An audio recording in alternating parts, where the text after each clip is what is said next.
Okay, so you have your inspection complete, and it's time to start working on going into contract.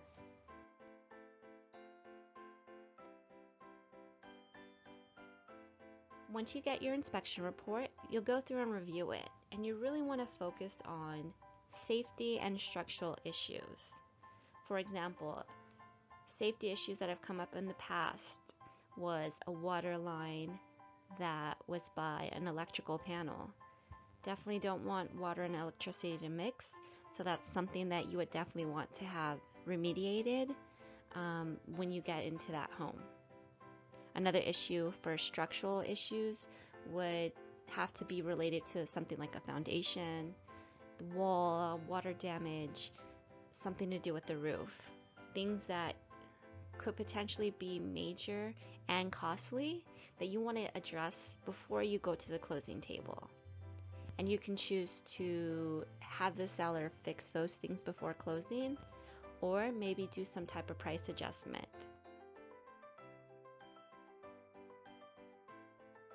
Once you have your concerns, you know how you want them remediated or when you want them remediated, schedule time to talk with your agent.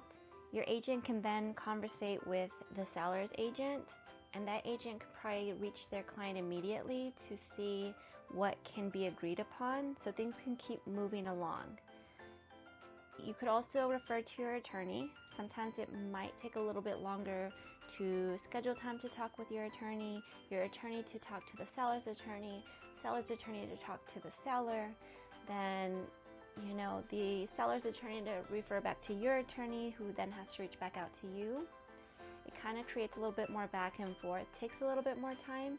So if you're able to discuss with your agent and your agent is able to get an agreement with the seller's agent, it can expedite the process, and then everything can keep moving along. Once you have your agreement, your attorney will add this rider into the contract, and you'll move on to schedule time to sign contract. So when you meet with your attorney to sign contract, at that time you'll need to have the funds available to go into escrow, whether it's a certified check or you're going to be able to wire the money. That 10% of your asking price is going into escrow. Your attorney will also forward the contract and funds to the seller's attorney, and at that time you'll just wait for the seller to sign contract and then move into a fully executed contract. Okay, so once we have a fully executed contract, both parties have signed, we're going to move on. And there might be some time right now where there's a lot going on that you don't see or know about, because your attorney was going to order title.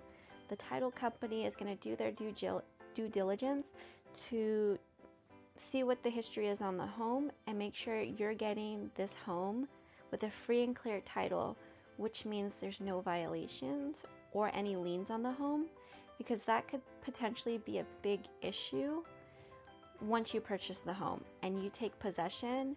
Those violations, those liens could be your problem. And in New York City, violations, problems can be up to tens of thousands of dollars. And I'm sure nobody wants to take that on, especially when you're not responsible for those problems that occurred before you even purchased the home. So at the same time, your lender is going to be working on your commitment letter. So they should be in contact with you. They'll most likely ask for extra paperwork or information to get you approved for your loan. It's important that you are responsive and you're submitting any paperwork, any necessary documents that they need in a timely manner. As long as you're doing everything properly in a timely manner and things are moving along, it should be perfectly fine, and you should be able to go to the closing table.